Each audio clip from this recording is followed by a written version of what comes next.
हिजाब के कारण औरतों की हत्याएं हो रही हैं ईरान में, अफगानिस्तान में, सीरिया में, पाकिस्तान में, उस हिजाब को आप औरतों की आजादी का प्रतीक बना रहे हो? इससे बड़ी कोई बेशर्मी हो सकती है? आप इस गुलामी को, इस जेल को, इस पिंजरे को, इस कुप्रथा को, इसको आप औरतों की आजादी बता रहे हो? ये औरतों की आजादी हो सकती है? जेल सर से लेके पांव तक काले कपड़े में ढका हुआ, आंख के ऊपर जाली लगी हुई, इसको औरतों की आजादी बता रहे हो? शर्म आनी चाहिए, आप तो खुद महिला हो। शर्म आनी चाहिए। आप इस गुलामी को, इस पिछड़ेपन को, इस कबीलाई सोच को, इस औरतों पे अत्याचार को, इसको महिलाओं का अधिकार बता रहे हो? हिजाब एक पिछड़ापन है, हिजाब एक गुलामी है, हिजाब औरतों को जेल में डालने जैसा है। कोई भी आजाद औरत हिजाब में नहीं रहेगी। ये गुलामी है, ये गुलामी है। आपको ये बात समझनी होगी।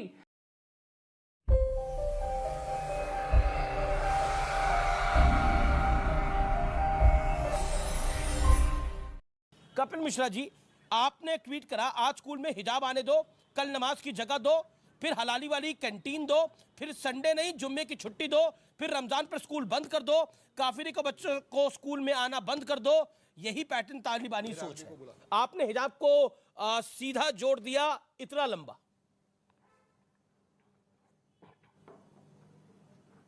देखिए अमीश भाई, मैंने ये लिखा है कि जो आज धर्म के नाम पर कह रहे हैं कि हमें हिजाब पहन के आने की छूट दो क्योंकि हमारे धर्म में लिखा है, तो डेफिनेटली धर्म में तो यह भी लिखा है कि नमाज होनी चाहिए 5 बार। तो कल से स्कूल में नमाज के लिए जगह मांगी जाएगी। जब ये मांग पूरी हो जाएगी तो नमाज की जगह मांगी जाएगी स्कूल और कॉलेज में। धर्म में यह भी लिखा है कि हलाल खाना है, हराम नहीं खाना, तो कहेंगे हमारे लिए हलाल की कैंटीन अलग से खोल के दो स्कूल और कॉलेज के अंदर। ये सब वहीं लिखा है जहां पे हिजाब लिखा है। उसके बाद ये बोलेंगे कि हमारे तो धर्म में लिखा है जुम्मे की छुट्टी करो, संडे की छुट्टी क्यों होती है। उसके बाद बोला जाएगा कि रमजान के महीने में स्कूल कॉलेज बंद कर दो। और उसके बाद बोला जाएगा कि काफिरों के साथ तो उठना बैठना खाना पीना हराम है, काफिरों के बच्चों के स्कूल और कॉलेज में आने पे रोक लगा दो। ये तो वहीं से शुरू हो रहा है ना, जहां से हिजाब शुरू हो रहा है। और ये जो लोग बोलते हैं कि हिजाब एक चॉइस है, हिजाब एक चॉइस है, इससे बड़ा झूठ नहीं हो सकता, क्योंकि हिजाब तो आपकी किताब में लिखा है, इसीलिए पहनना पड़ रहा है। चॉइस कैसे हो गई? कोट कर रहे हैं वो। और उस किताब में लिखा है कि ये चॉइस है। मैं एक सेकंड अमीश भाई, मुझे पूरा बोलने दीजिए, मैं आपका 1 मिनट लूंगा। इसमें उसमें सजाएं लिखी हैं। ईरान में कोड़े मारे जा रहे हैं, लड़कियों को जेल में डाला जा रहा है, अफगानिस्तान में पत्थर मार मार के हत्या की जा रही है हिजाब न पहनने पर। यह तालिबानी ड्रेस कोड है, ये भारत में लाने की कोशिश की जा रही है, शरिया लाने की कोशिश की जा रही है भारत के अंदर। अगर आपको हिजाब पहन के पढ़ाई करनी है, हमारे पैसों से आपके मदरसे चलते हैं, जाके पढ़ो ना वहां पर। किसने कहा है कि आपको फिर स्कूल और कॉलेज आना है? आप हिजाब भी पहनो और पढ़ाई भी करो, मदरसे में जाओ। स्कूल और कॉलेज के अंदर जबरदस्ती, और 1 हफ्ते पहले तक इन बच्चों को प्रॉब्लम नहीं थी, लेकिन अचानक से हिजाब पहनना है, हिजाब पहनना है, दंगे कर रहे हैं, पत्थर चलाए जा रहे हैं, बड़े बड़े वकील खड़े किए जा रहे हैं।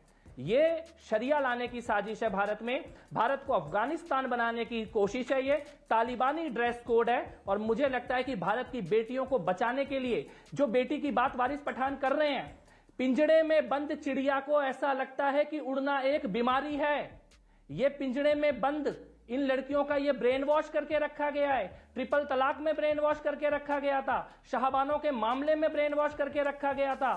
इस बीमारी से देश को बचाना है, बेटियों को बचाना है, और तालिबानी ड्रेस कोड भारत में नहीं आना चाहिए। वारिस पठान, आवाज मिल रही है आपको? हाँ।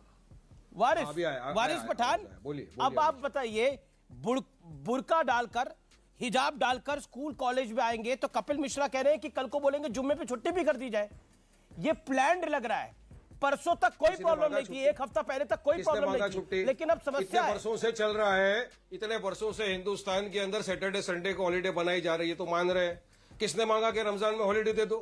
किसने मांगा? चलिए बताइए मेरे को। अरे यार, हम तो नहीं मांग रहे, हम तो संविधान के दायरे में रहकर अपनी बात कर रहे हैं। अमीश भाई, आपको तकलीफ हो रहा है इसके अंदर? अरे पुट्टू स्वामी का जजमेंट आपने पढ़ा है कि नहीं? मुझे सबसे पहले तो एक सवाल का जवाब चाहिए अमीश भाई, कि आप हिंदुस्तान के संविधान पर यकीन रखते हैं या नहीं रखते?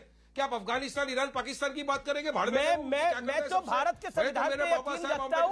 मैं जिस स्कूल में जाता था वहाँ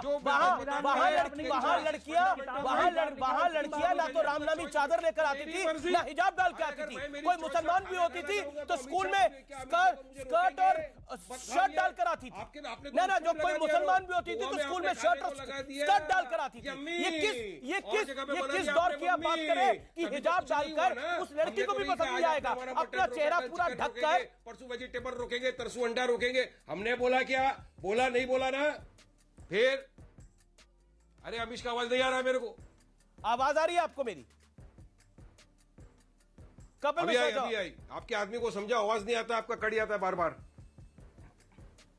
कपिल मिश्रा, वारिस पठान की बात का जवाब उन्होंने बोला हमने तो छुट्टी मांगी नहीं है, और आप इसको जोड़ के देख रहे हैं कि अब इससे पूरा का पूरा शरिया आ जाएगा।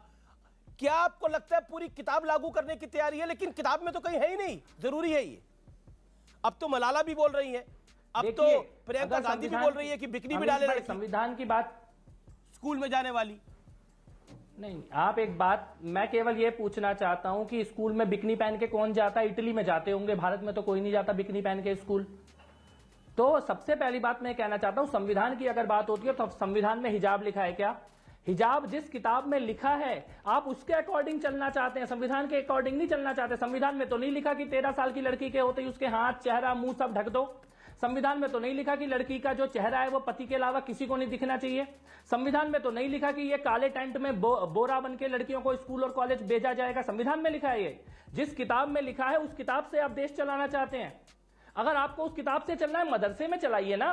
मैं फिर से ये कहता हूं, आप संविधान के नाम, संविधान की बात करें तो संविधान में हिजाब कहां लिखा है? कैसे हिजाब की बात हो रही है फिर संविधान के नाम पर? अगर छूट है तो आपके मदरसे में छूट है, स्कूल अपने नियम से चलेगा, कॉलेज अपने नियम से चलेगा।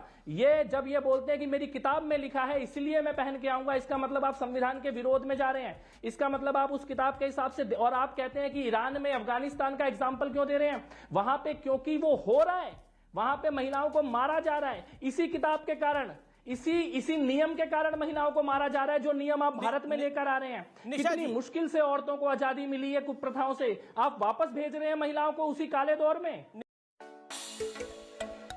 तो दोस्तों, अगर आपने वीडियो यहाँ तक देखी है तो वीडियो जरूर थोड़ी बहुत आपको अच्छी लगी होगी, इसलिए वीडियो को लाइक कर दीजिए, शेयर कर दीजिए, और ऐसे ही वीडियो अगर आप और देखना चाहते हैं तो मेरे चैनल को सब्सक्राइब कर दीजिए। धन्यवाद।